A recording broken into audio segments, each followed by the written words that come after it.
Another feature that I don't know if a lot of people are aware of is the advanced options. I'm going to go through some of the advanced options. So this is especially relevant, and I talked a little bit about this when we were talking about guest posting, but when you're searching for blogs, you may not necessarily want blogs from any time.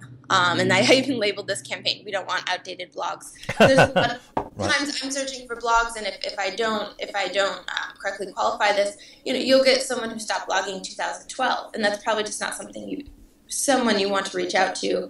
They're probably not active anymore. They're not going to be a good partner. Yep. So if you're searching for blogs, highly, I recommend doing within the past year, the past month, at least, just to make sure that you're getting. I got old blogs. They could have easily eliminated that wasted credit if they'd known about, or just used the date range too. Just that little bit of preparation. Right. And then another advanced option I want to show is depth. Depth is really interesting. It's how deep, it's how many pages we search in Google for what you're looking for. And it's not going to return, because we use so many footprints, we're doing many searches, sometimes up to hundreds of searches for every particular report. So it's a multiple. If you're searching a depth of 20, it's every search and then 20 pages deep. If you're searching a depth of 1, then it's every search 1 page deep. So this is a really great way to either have fewer results that are going to be highly specific, or have more results that you might get some diamonds in the rough that you wouldn't have found before. And it's really up to you, but it's just a good thing to know about and a good way to pinpoint for a particular campaign. If you really need to find, as Garrett likes to say, if you really need to boil the ocean, then do a bigger depth, and that will really get you every single thing out there. And I did an example report where I created one that had a depth of 400, which is pretty significant, and I called it "Want More Results." And this was I believe the report type was actually links pages. I didn't show it in here, but it was around heart-healthy foods, foods for low cholesterol, recipes, essentially.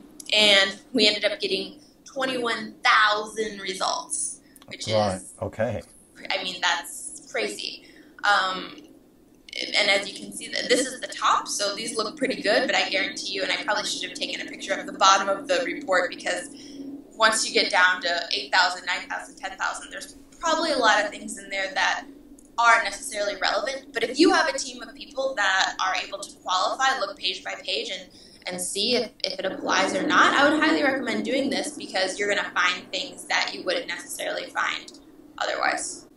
Yeah, and again, it just shows you what is available through Link Prospector, so that's over 21,000. That's amazing.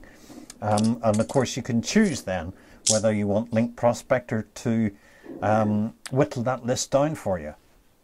Exactly. So it's really a great way to customize a report based on the resources that you have, knowing how much time you can spend looking through a particular list or not, which is just a great feature. And then I did another report